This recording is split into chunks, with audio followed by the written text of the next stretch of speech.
자, 그러면은 우리가 ES6 문법을 공부한 이유가 있죠. 바로 요 리액트라는 과목을 우리가 한번 같이 보기 위해서 ES6 문법을 같이 공부를 했는데, 자, 시작하기 전에 뭐 몇 가지 좀 당부의 말씀을 드리고 시작을 좀 해보도록 합시다. 여기는 제가 이제 주소 보내드렸죠. 노션 들어오시면은 여러분 바로 확인을 하실 수 있을 거고, 주기적으로 업데이트 중에 있습니다. 그래서 뭐 나중에 다시 들어오시면 좀 더 뭐 더 막 많은 문법들이 뭐 추가되어 있을 수도 있어요.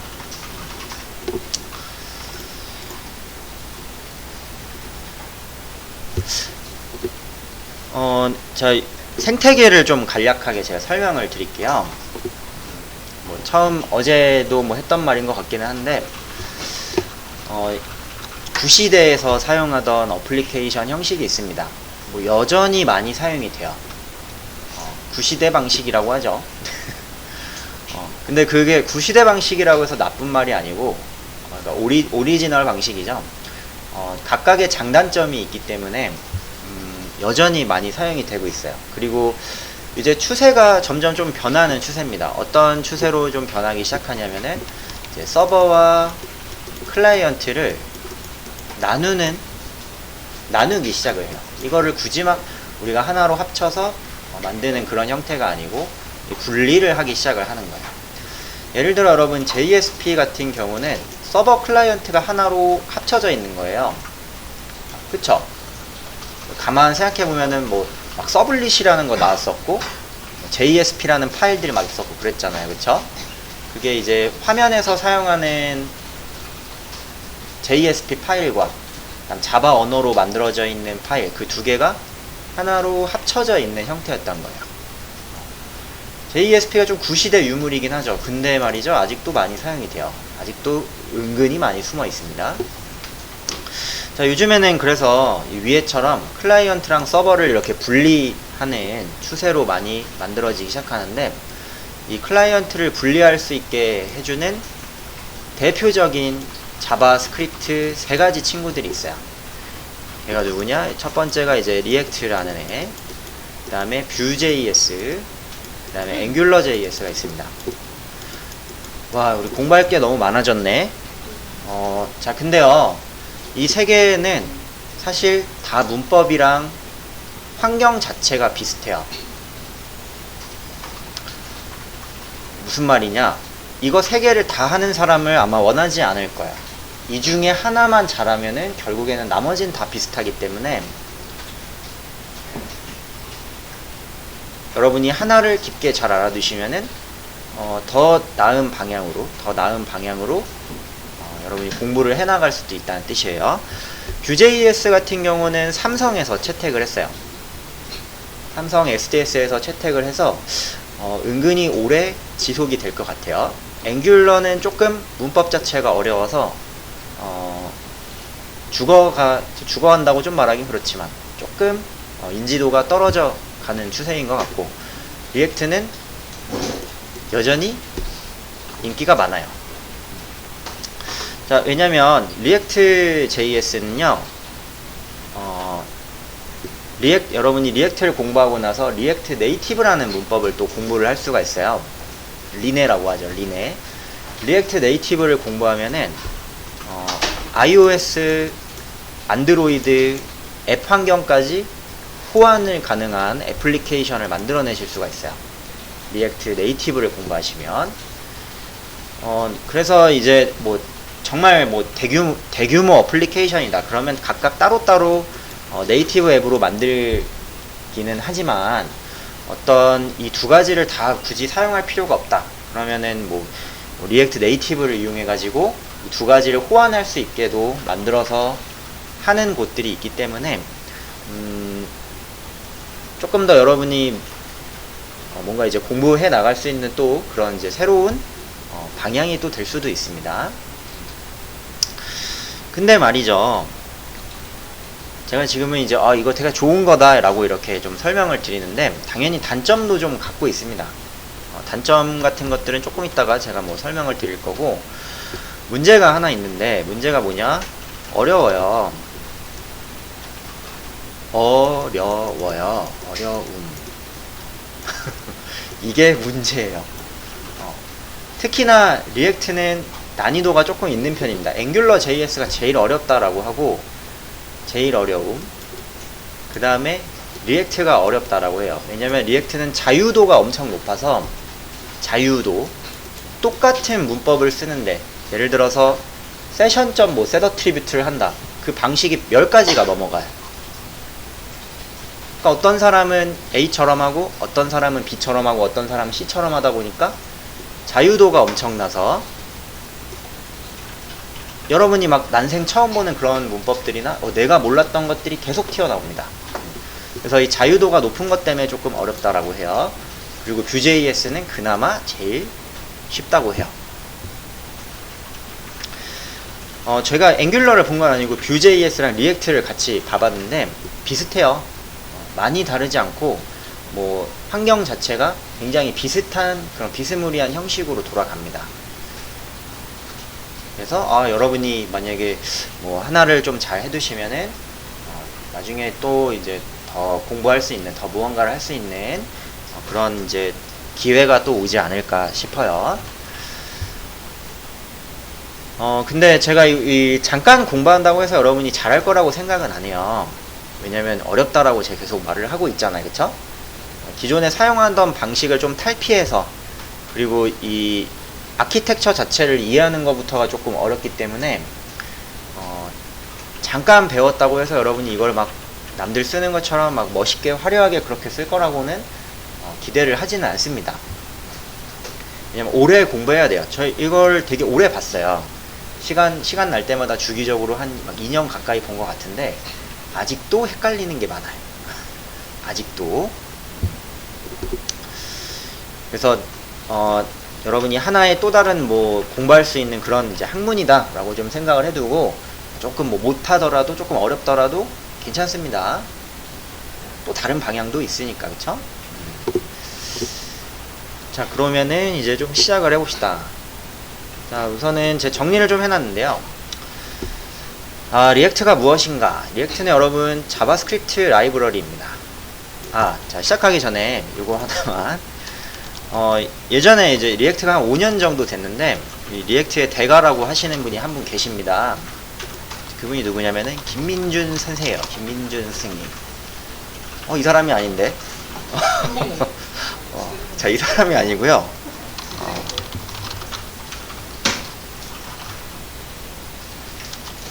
자, 벨로퍼트라는 이름을 쓰시는 분이에요. 벨로퍼트라는 이분이 우리 한국에 리액트를 처음 전도하면서 퍼뜨리기 시작한 사람입니다. 처음. 그래서 처음 들어올 당시에는 진짜 내용이 아무것도 없잖아요. 그쵸? 이 사람이 쓴 글 하나에 모두가 다 모든 개발자들이 이 사람이 쓴 글 하나만 보고 이렇게 할 수 있구나, 저렇게 할 수 있구나, 공부를 많이 했었어요.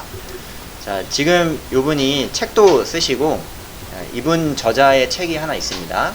팩캠에서 온라인 강의도 하신다네요. 많이 유명해지셨다. 그쵸? 그리고 여기 들어가시면은 요런 이제 정리도 잘 이제 해 놓으셨더라고요. 원래 이런 게 없었는데 정리 잘 해놨더라고요. 그래서 여러분이 조금 뭐 내용 모르는 것들이 있으면은 책을 좀 구매를 하셔서 같이 보거나, 아니면 이제 정리했었던 요 내용들 와가지고 같이 좀 확인을 하시면 좋을 것 같아요. 이분이 리액트의 선두주자였어요. 선두주자. 지금도 뭐 요것만 하고 계시겠죠? 그래서 이렇게 치시면은 나올 겁니다. 이렇게 치시면 나오니까 참고해 두시면은 좋을 것 같습니다. 자, 여기 한번 이제 확인을 해봅시다. 자, 리액트는 여러분 자바스크립트 라이브러리예요. 라이브러리라는 거는 우선은 여러분 용어부터가 조금 어려우실 수 있는데, 라이브러리라는 개념이 있고 프레임워크라는 개념이 있습니다. 저희는 프레임워크라는 걸 써본 적이 있을까요? 안타깝지만 써본 적이 없어요. 프레임워크라는 걸 여태 써본 적이 여러분 한 번도 없어요. 저희는. 자, 그래서 용어부터가 좀 헷갈릴 수 있는데 간혹 리액트를 프레임워크라고 생각하시는 분들이 있어요. 프레임워크라는 거는 이제 뼈대를 만들어 놓고 여기다가 이제 뭔가를 이제 조합해서 결과물을 하나로 똑같이 만들어내는 그런 이제 개발 환경을 프레임워크라고 하는데, 리액트는 프레임워크가 아닙니다. 자바스크립트의 단순한 라이브러리예요. 만들어져 있는 라이브러리를 저희는 뭐 바로, 그러니까 작은 라이브러리들이 모여서 프레임워크가 되는데, 그 라이브러리들 중에 하나라는 뜻입니다. 그 라이브러리들 중 하나. 그래서 프레임워크랑은 다르게 오직 화면만 처리를 해요. 서버의 개념이 없다라는 거예요. 서버는 닫고 있지는 않다라는 겁니다. 그리고 리액트는 어떤 이제 방식을 사용을 하게 되냐? SPA라는 방식을 사용해요. 싱글 페이지 어플리케이션의 줄임말입니다. 자, 우리가 전통적으로 사용하던 어플리케이션들은 페이지가 여러분 여러 개였죠? 뭐 인덱스 1 JSP, 인덱스 2번 JSP, 뭐 인덱스 3 JSP 이런 식으로 페이지가 여러 개였던 반면에 SPA 방식이라는 거는 페이지를 하나 가지고 하나만 로드시켜서 실행시켜주는 구조라는 뜻입니다. 무슨 말이냐? 여러분 페이지가 한 개밖에 없어요. 요 하나 안에서 모든 거를 다 처리할 수 있게 만들어 나가요. 그렇다 보니까 이 SPA 방식은요, 대규모 어플리케이션을 처리하기에는 적합하지가 않아요. 이게 단점이에요. 대규모 어플리케이션을 처리할 때 엄청나게 파일이 많아질 거 아니에요. 그 파일을 하나에서 다 관리를 한다고 여러분 생각을 하면은 엄청 힘들겠죠. 그래서 그런 경우에는 오히려 또 전통적인 어플리케이션이 좋아요. 작은 어플리케이션을 만들 때, 또는 막 복잡한 기능을 갖고 있지 않은 그런 어플리케이션을 만들 때 SPA라는 방식은 사용자들에게 굉장히 특이한, 굉장히 좀 신비로운 그런 형태의 좀 UX를 제공을 해주는 편입니다. 그래서 뭐 하나만 실행시키는 구조로 동작을 한대요.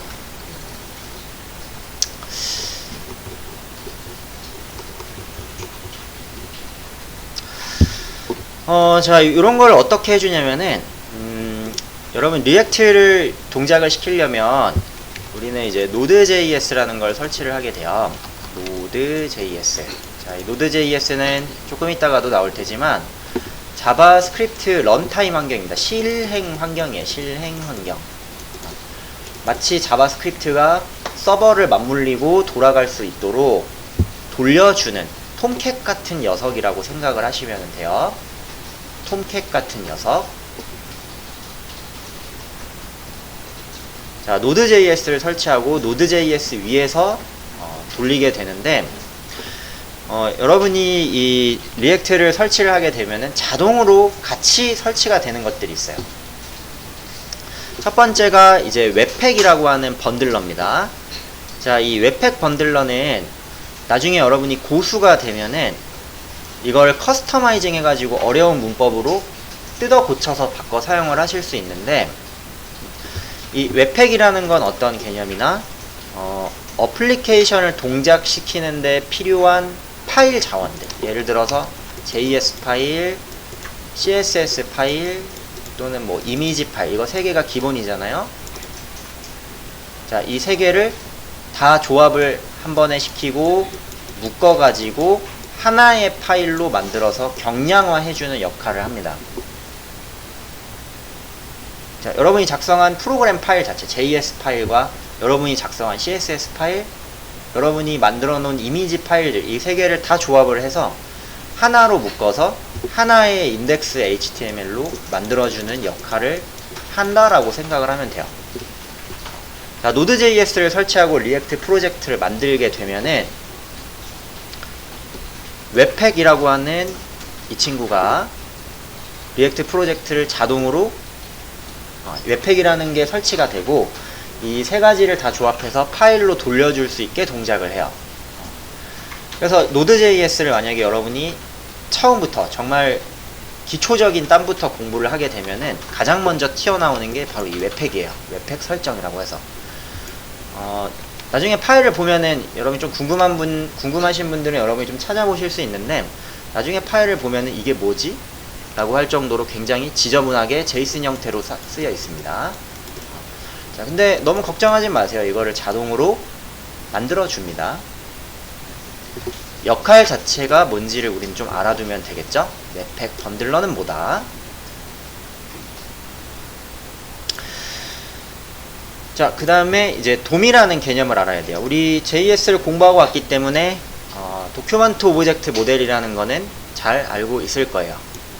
자, 도큐먼트 오브젝트 모델은 자바스크립트 HTML 파일에서 태그들이 트리 구조를 나타내고, 자, 부모로부터 이렇게 아래쪽으로 쭉쭉 뻗어나가는 부모 자식 간의 태그 형태로 만들어진 이런 구조들을 돔이라고 하죠. 그래서 우리가 도큐먼트 점 해가지고 뭐 각각의 태그들을 이렇게 선택을 하거나 폼 태그를 선택하거나 뭐 바디를 선택을 하거나 이런 작업들을 했었잖아요. 자, 돔의 개념을 먼저 알고 있어야 돼요. 왜냐면 이런 것들을 핸들링하는 작업들이 많이 나오기 때문에 그래요. 자, 원래 우리 기존 JS에서는요, 기존 JS는 이 돔 객체를, 돔들을 여러분 핸들링하는 다양한 방식들을 제공을 했죠. document.query selector, document.뭐 해가지고 이 돔을 핸들링하는 그런 방법들을 제공을 해줬었는데, 이 친구도 마찬가지예요. 리액트도 똑같이 그런 방법으로, 비슷한 방법으로 이 돔을 핸들링해서 동적으로 처리하는 그런 이제 내용들을 그런 기술들을 사용을 하게 됩니다. 자, 리액트에는 특별한 돔이 하나 있어요.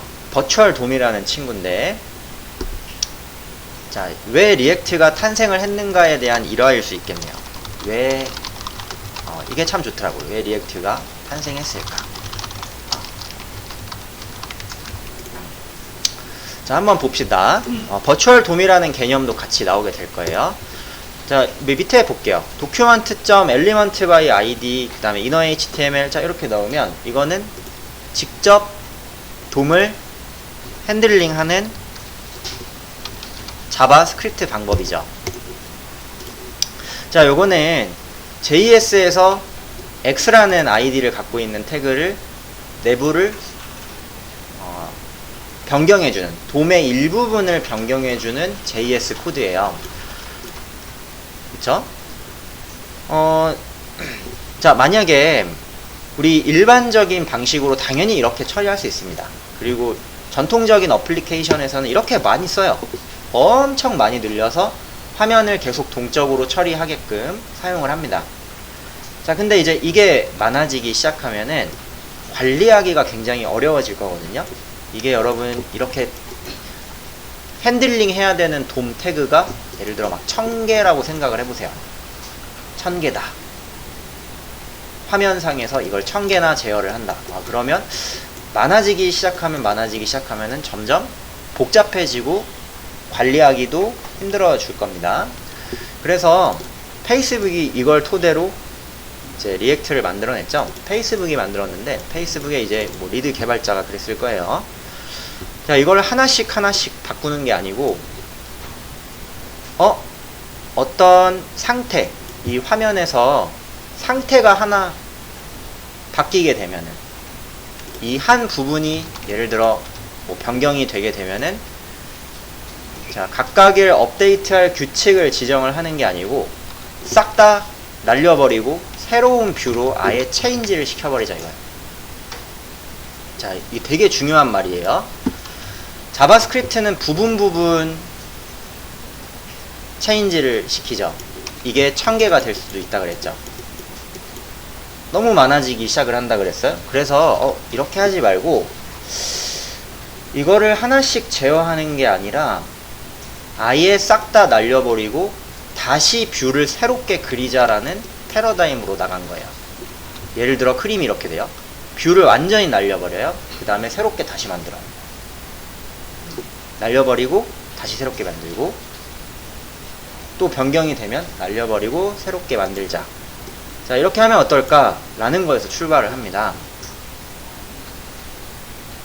자, 근데 그러면 생각을 해보세요. 1000줄짜리 코드를 다시 다 지운 다음에 다시 재생성을 하면은 시간이 오래 걸리겠죠? 자, 보세요.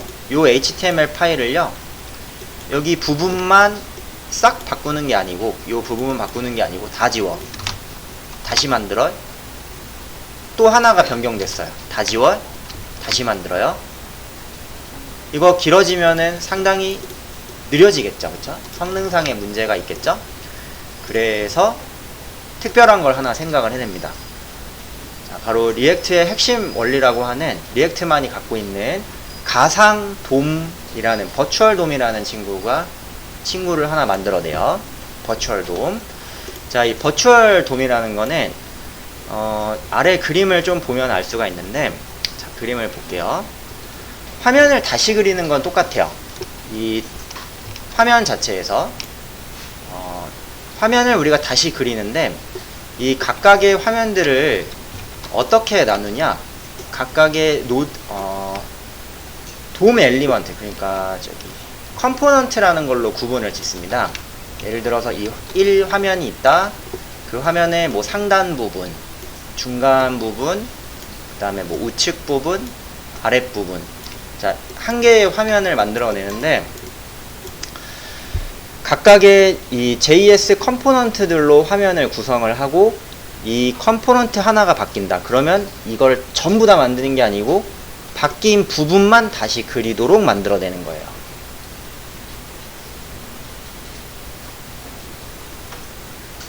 바뀐 부분. 자, 예를 들어 아래쪽 컴포넌트에서 뭔가 변경이 됐어요. 그러면 요 아래쪽 부분을 완전히 새롭게 다시 그리는 거예요. 위쪽 부분이 변경이 됐어요. 그럼 위쪽 부분만 완전히 새롭게 다시 그리는 거예요. 완전 통째로 다 그리는 게 아니고, 이거를 어떻게 부분 나눠서 좌측 우측처럼 뭐 상단 부분, 그 상단에 포함된 뭐 하단 부분, 그 하단에 포함된 또 하단 부분, 이렇게 트리 구조의 형태로 돔을 만들어서, 자, 해당 부분이 뭔가 상태가 변했다? 그럼 이걸 다 갈아 끼우는 게 아니고 이 부분만 갈아 끼우게 된다 이겁니다.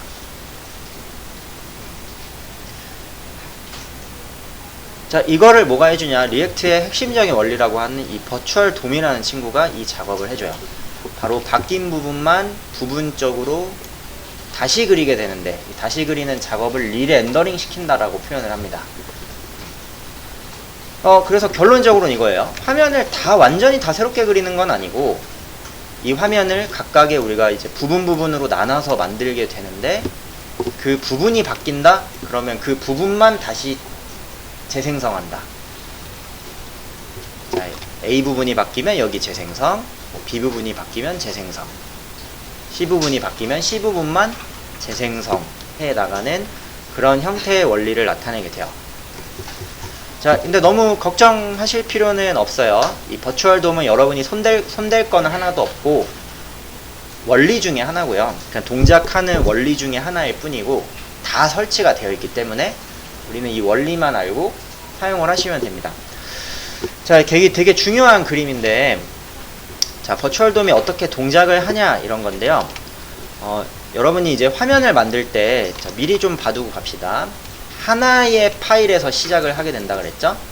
예를 들어서 뭐 index JS 파일에서 시작을 할 거예요. 자, 이 화면에서 index JS 화면에서 배치해야 할 이제 뭐 여러 파일들이 있을 거예요. 뭐 여기 우측 상단은 뭐 헤더라고 그냥 가정을 할게요. 좌측은 사이드 메뉴라고 가정을 하고, 여기는 뭐 본문이라고 가정을 하고, 이 본문 안에는 또 이제 왼쪽 컴포넌트, 레프트, 그 다음에 뭐 라이트 컴포넌트가 있어요. 자, 이런 식으로 이제 화면이 만들어진다고 할 때, 얘를 어떻게 이제 그려서 나타내게, 어떻게 이해를 하시는 게 좋냐면, 최상단 노드, 최상단 노드가 시작하는 노드예요. index.js에서 시작을 하는 거예요. index.js. 그리고 index.js에는 뭐 지금 이제 보면은 헤더, 그 다음에 본문이 있죠. 헤더와 본문이 있고, 본문 안에는 레프트와 라이트 사이드를 만든다 그랬죠.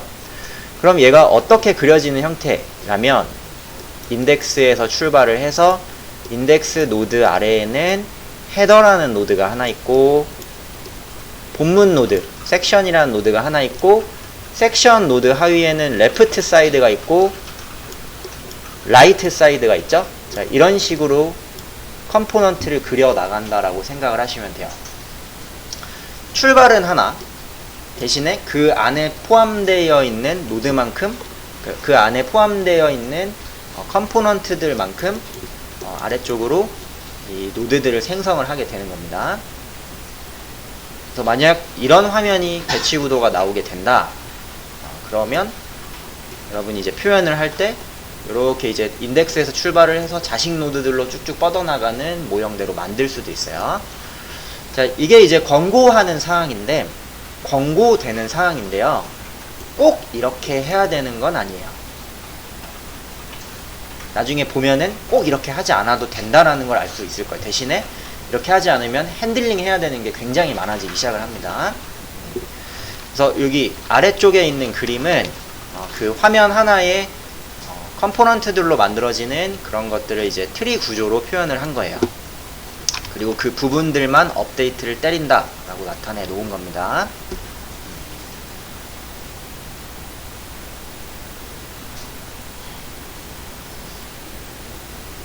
자, 이걸 버추얼 돔이 바뀐 부분만 감지를 해서 그 부분만 바꿔주게 될 것이다 이거예요. 자, 너무 걱정하실 필요는 없어요. 원리가 이렇다는 거고요. 원리가 이렇다는 거고, 여러분이 설정하실 거는 하나도 없습니다. 그냥 바로 쓰시면 돼요. 자, 그래서 환경 설정부터 해 볼 건데, 일단 리액트를 여러분 돌리고 싶으면 Node.js가 설치가 되어 있어야 됩니다. 자, 그 다음에 에디터는 보통 VS 코드를 사용을 합니다. 개발 환경이죠. VS 코드 사용을 할 거고, 그 다음에 뭐 초기 설정에 제가 좀 필요한 걸 좀 넣어놨는데 조금 이따가 합시다. 자, 우선 Node.js부터 제가 다운을 받아 볼게요. 자, Node.js라고 치고 들어가 보세요. 자, Node.js는 자바스크립트 엔진으로 만들어진 런타임 환경이다라고 되어 있죠. 여러분이 만드는 프로젝트를 자바스크립트 프로젝트를 실행할 수 있게 도와주는 다양한 기능을 갖고 있는 실행 환경이라고 생각을 하시면 됩니다.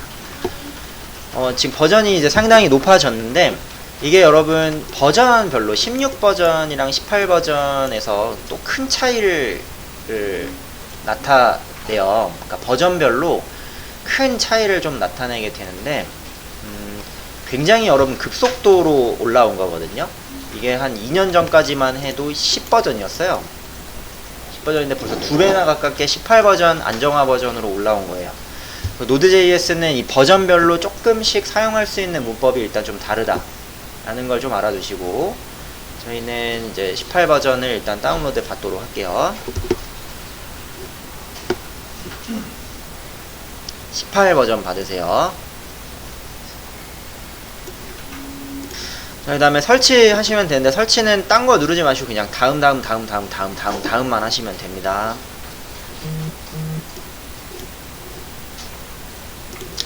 짠! 자, 설치가 다 됐습니다. 자, 설치 완료됐고, 그 다음에 이제 VS 코드 이미 저희 설치되어 있네요. 그러면 이제 프로젝트만, 워크스페이스만 좀 바꿔볼게요. 우리 코스 폴더에다가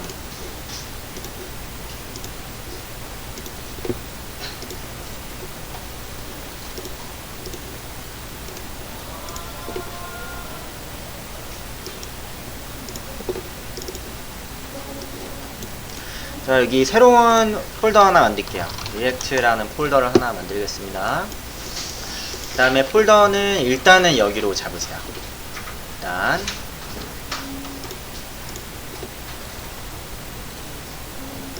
자, 요 폴더로 일단은 바꿔주세요. 자, 프로젝트, 리액트 프로젝트를 여러분 처음 생성을 할 때 하나씩 여러분 폴더 구조를 만들고 구축을 하실 수도 있는데 보일러 플레이트라고 해요. 리액트에 필요한 패키지를 자동 설치해주고 자동으로 다 다운로드 받아주는 프로젝트를 만들 수 있는 방법을 제공을 해줍니다.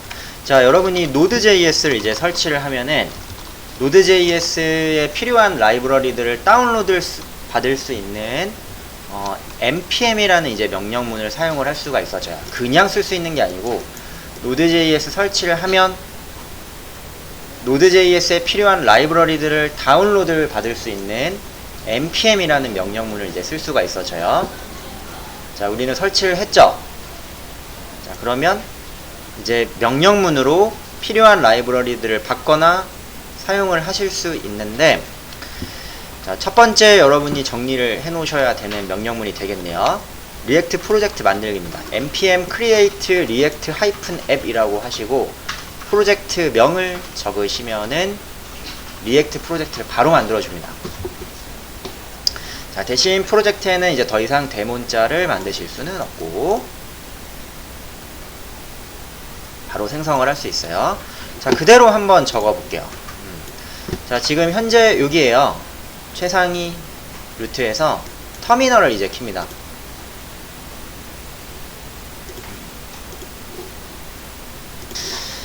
자, 노드.js 설치가 들어가면 여러분 npm이라는 명령문 할 수 있대요. 자, 만들어 봅시다. react-app이라고 하고 그 다음에 이름을 지정하시면 되는데 저희는 이렇게 만들 거예요. create 그 다음에 이제 react app 만들기 명령문이죠. 그 다음에 뒤에가 프로젝트 명이 나옵니다. 자, 자신있게 엔터를 한번 쳐보세요. 그러면 노드.js가 필요한 파일들을 자동으로 다운로드를 해줄 겁니다. 자, 설치가 되면은 여러분 리액트 베이직이라는 어떤 프로젝트가 하나 만들어졌을 거예요. 그쵸? 자, 우선은 우리가 실행을 해봅시다. 첫 번부터 아주 화려하게 여러분을 맞이해 줄 거예요. 자, 여기를 처음에 잘 보셔야 되는데, 여러분이 프로젝트를 만들게 되면은 이제 리액트 프로젝트 위치로 지금 커서가 잡혀 있고, 실제 프로젝트는 요 밑에 만들어지죠. 그래서 여러분이 프로젝트를 실행을 할 때는요, 먼저 프로젝트 최상위 루트로 들어가 주셔야 돼요. 즉 무슨 말이냐, 여기서 여러분이 쳐봤자 안 된다라는 거예요. 뭐지? 이상해요. 그쵸? 자, 그래서 이제 프로젝트를 처음 만드시면 또는 프로젝트를 실행을 하실 때는 어디로 이동을 하셔야 되냐, 리액트 베이직이라는 폴더 안으로 들어가셔야 돼요. 리액트 프로젝트 폴더 안으로. 자, 프로젝트 폴더 안으로 이동하는 명령은 cd입니다. 자, cd 한 다음에 폴더 명을 적으세요.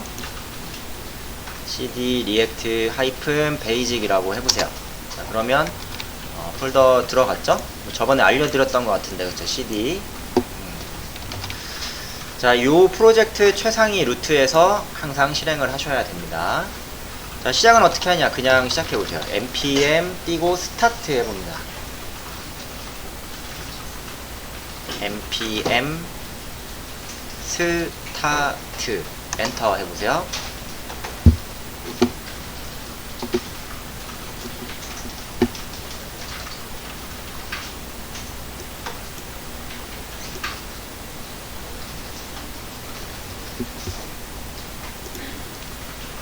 자, 딱 보자마자 여러분 로고 너무 멋있죠? 저희가 시작할 때 흰색 바탕으로 키는 것보다, 그쵸? 시작하자마자 바로 애니메이션 넣어서 세팅해주는, 자, 지금 리액트 앱을 가동을 시키는 건데, 서버 형태로 여러분 돌아갈 수 있게 가동을 시켜준 건데요. 좋아요. 자, 다시 한번 해보세요. 만약에 잠깐 일단 알려드릴게요. 서버가 가동되고 있으면은 잠깐 설명을 드리세요. 서버가 가동되면 터미널에 실시간으로 실행되는 형태가 보입니다. 여기서는 여러분이 따로 명령문을 쳐 나갈 수가 없어요. 그래서 서버를 만약에 끄고 싶으면 컨트롤 C 누르시면은 서버를 끌 수 있어요.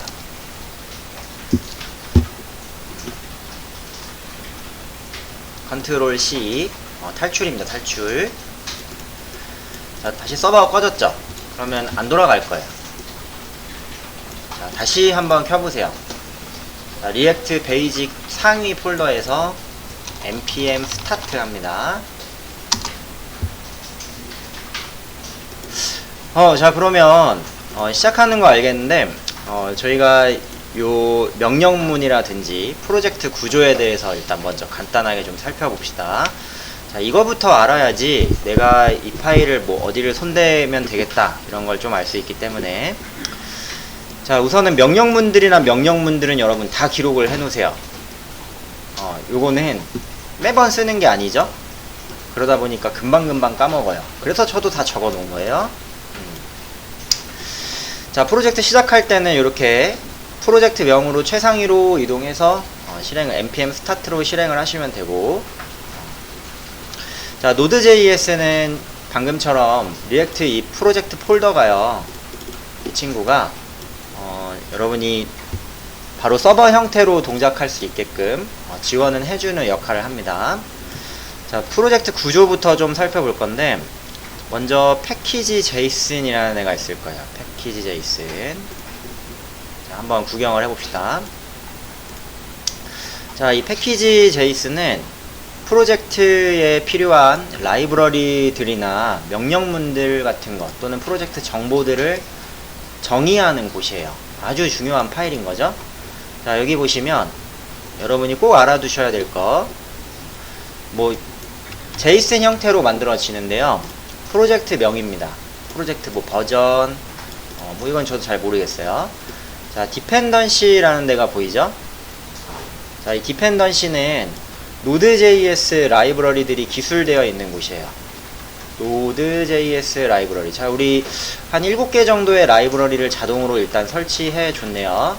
뭐 테스트 라이브러리인 것 같아요. 그쵸? 그 다음에 리액트 핵심 라이브러리 하나, 18버전이네요. 리액트 돔 라이브러리 하나, 뭐 리액트 스크립트 라이브러리 하나, 그 다음에 뭐 이런 것도 하나 뭐 기술이 되어 있습니다. 자, 만약 여러분이 뭐 리액트 버전을 뭐 좀 바꿔야 된다 그런 경우는 여기를 바꾸고 그 다음에 npm을 업데이트 해주는 작업을 거쳐야 됩니다. 자, 이거는 제가 이제 프로젝트 뭐 내려 받았을 때 다시 설치하는 방법에서 좀 설명을 드릴게요. 그래서 이 디펜던시는 이제 원격 어딘가에 있는 Node.js 라이브러리들, 그러니까 필요한 라이브러리들을 관리하는 곳이라고, 패키지 매니저라고 생각하시면 됩니다. 패키지 매니저, 프로젝트 관리자. 자, 그 다음에 스크립트 부분을 조금 볼게요. 자, 처음이라서 좀 여러분이 벌써부터 막 거부감 드실 거 저도 알고 있는데, 스크립트 부분 보면은 npm 명령문 사용할 수 있는 게 자동으로 적혀 있어요. 여기 보면 npm start라는 걸 지금 쓸 수 있다라는 뜻이에요. 그다음 뭐 npm build라는 것도 쓸 수 있다는 거고, npm test 사용할 수 있다는 거고, npm eject라는 거 쓰실 수 있다라는 겁니다. 그래서 뭐 여기 그냥 보시면은 이거는 뭐 어떤 이제 문법을 여러분이 여기다가 이제 추가를 하고 npm 명령들을 여기다가 추가해 줄 수 있어요. 그럼 뭐 해당 명령이 들어갔을 때 요 해당 명령문이 적혀 있으면은 이거를 실행을 해줄 수 있는 거예요. 그래서 우리가 킬 때 npm start를 걸죠? 이게 키는 겁니다. 그러니까 실행할 명령문들을 기술하는 라인이 npm으로 실행할 수 있는 명령문 작성하는 곳, 여기가 저 스크립트 라인이라고 보시면 돼요. 나중에 추가될 수도 있어요. 그 다음에 ESLint config라는 속성이 있습니다. 자, ESLint config는 나중에 추가가 됐는데 말 그대로 도와주는 친구예요. 도와주는 친구. 자, 코드 여러분이 작성하는 프로그램 코드를 확인을 하고, 이거 제가 봤을 때 문법적으로 조금 이상한데요? 이거 잘못된 것 같아요 라고 코드를 도와주는, 코드 규칙을 도와주는 그런 이제 분석 도구라고 생각을 하시면 됩니다.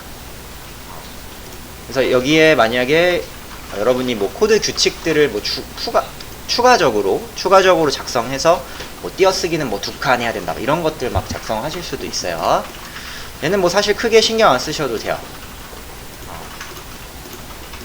그래서 내가 작성하는 코드 스타일에 맞춰서 뭐 경고문을 날린다든가 아니면 이제 어떤 추가적인 도움들을 주는 란이에요. 뭐 이 정도만 보시면 될 것 같고, 그러면 뭐 이 세 가지 의미가 뭔지는 일단 대략 아시겠죠?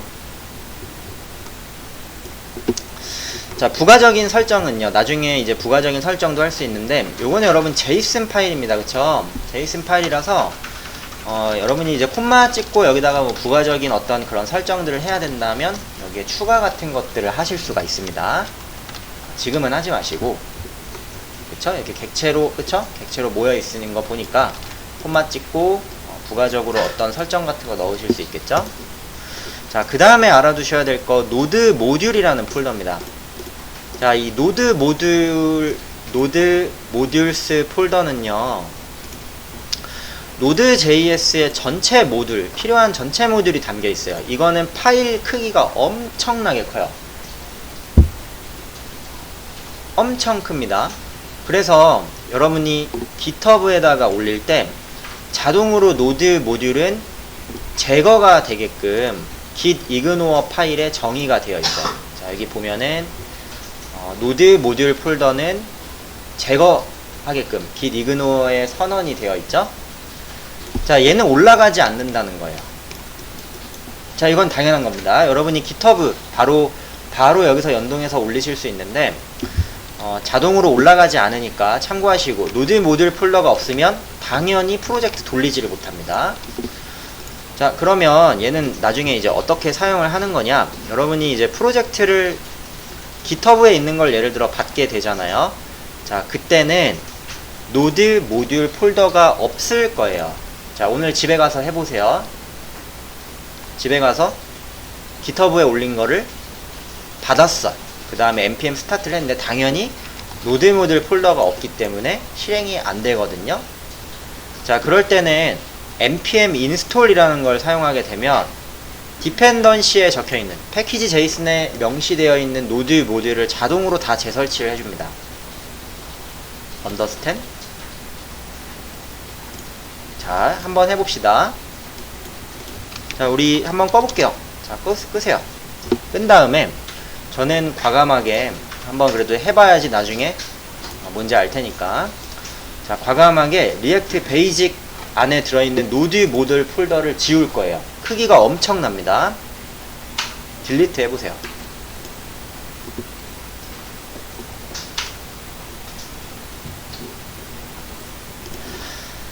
자, 만약에 여러분이 GitHub에서 폴더를 받으시면 분명히 이렇게 되어 있을 거예요. 노드 모듈이 없어요. 그러면 당연한 건데 npm 스타트 여러분 나가지 않습니다.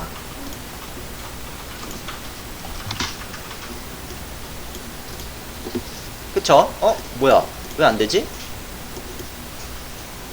이상하다. 당연한 거예요, 여러분. 노드 모듈이라는 폴더 자체가 없기 때문에. 그쵸? 제가 장난친 거죠. 자, 이렇게 받으셨을 때 처음에 세팅을 어떻게 하냐? npm install이라는 걸 실행을 하시게 되면 자동으로 노드 모듈을 설치를 해줘요. 이거부터 알아두세요. 자, 한번 쳐보세요. 자, 다시 재설치가 됐어요. 그러니까 이 노드 모듈 폴더가 없으면 여러분이 이제 어떻게 해서 다시 npm 인스톨로 노드 모듈을 설치를 받고 그 다음에 다시 실행을 시켜주시면 됩니다. 자, 패키지 제이슨에 있는 형태대로 들어가기 때문에 npm 스타트 하시면 다시 서버 키실 수 있으니까 확인해 두시면 좋을 것 같고요. 파일 삭제되고 이렇게 다시 그러면 자동 깔아주세요. 자, 그래서 요 패키지 제이슨에 걸려 있는 거를 재설치해 주는 거라고 여러분 생각을 하시면 됩니다. 이거는 자, 이해하셨으면 좋겠고, 그 다음에 이제 이거 한번 봅시다. 어떤 데는 npm이라는 걸 쓰고, 어떤 데는 npx라고 쓰고요, 어떤 데는 yan이라고 써요. 자, 다 똑같은 거예요. 자, 이 세 개의 명령문은 Node.js에 필요한 파일들을 여러분이 다운로드하고 실행할 수 있게 해주는 명령문들인데, 셋 다 동일한 겁니다. 패키지를 관리해주는 이제 패키지 매니저 관리 툴이라고 생각하시면 되는데, 가장 기본이 npm으로 사용을 하는 거고요.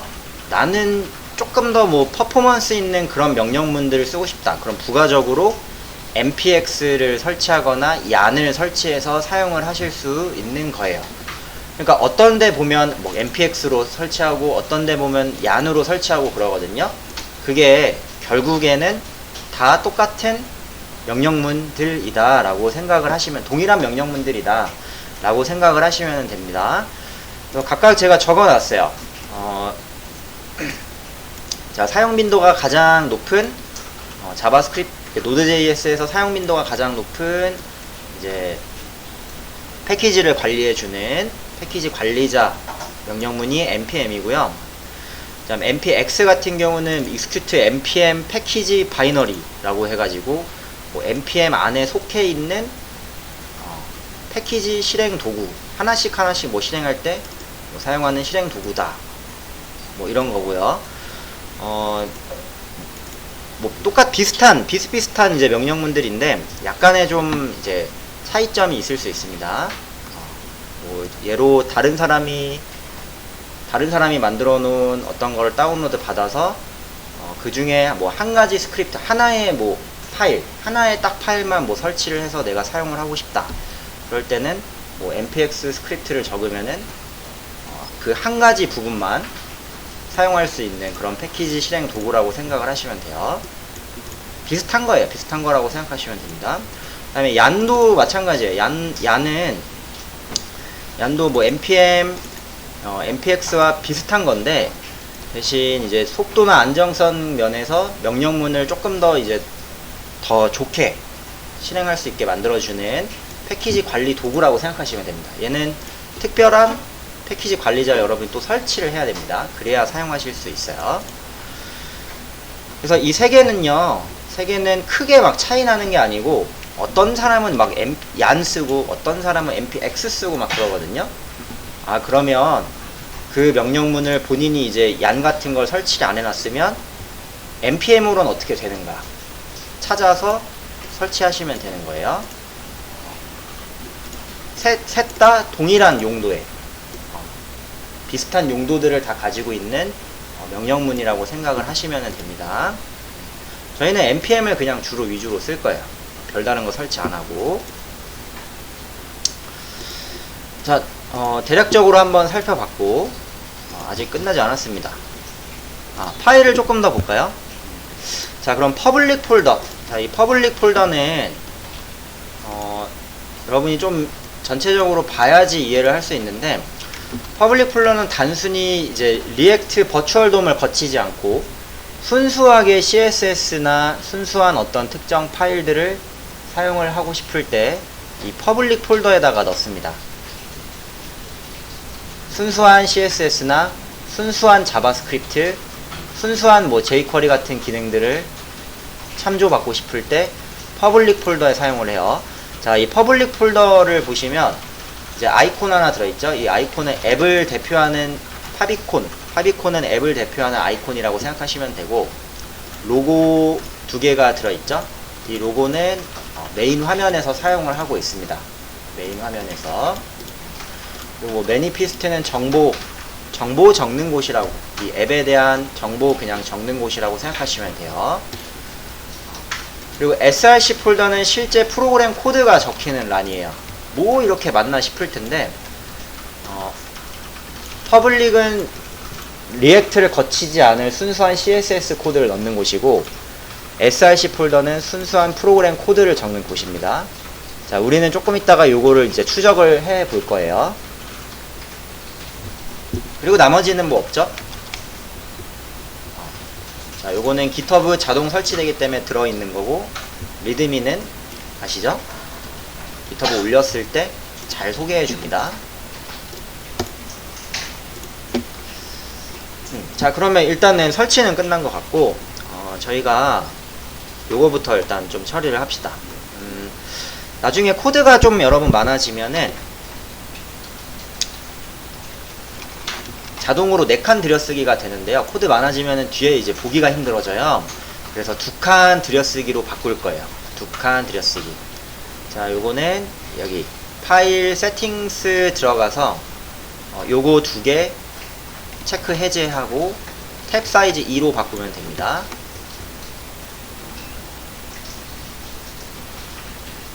자, 한번 들어가 볼까요? 여기 파일에서 이거는 VS 코드의 설정이에요. 그냥 탭 사이즈 2로 바꾸기. 파일에서 여기 세팅스 들어가 볼게요.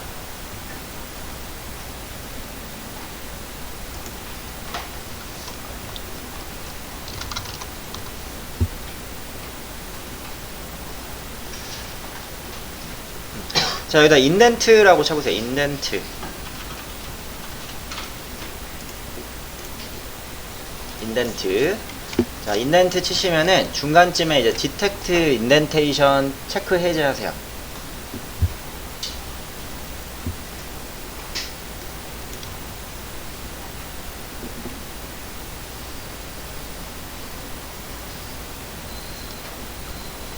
자, 디텍트 인덴테이션 체크 해제하시고 쭉 밑으로 또 내려보면은 탭 사이즈 있을 거예요. 탭 사이즈 2로 바꾸세요. 자, 요거 4로, 아마 여러분 4로 되어 있죠? 4도 보기 좋긴 한데 나중에 파일 많아지면 보기가 힘들거든요. 파일이 커지면은. 그래서 여기 2로 이렇게 세팅을 하나 해줍니다. 자, 요거는 뭐 필수는 아니지만 여러분이 이렇게 바꾸고 나서 바꾸신 다음에 저장을 하고 프로그램 코드로 여러분 좀 돌아가 보시면 2칸 들여쓰기로 좀 바뀌어 있지 않나요? 그쵸? 탭 버튼이 이제 2칸씩만 들여쓰기가 될 거예요. 이건 나중에 이제 파일 커지는 걸 대비해서 해두시면 좋을 것 같습니다.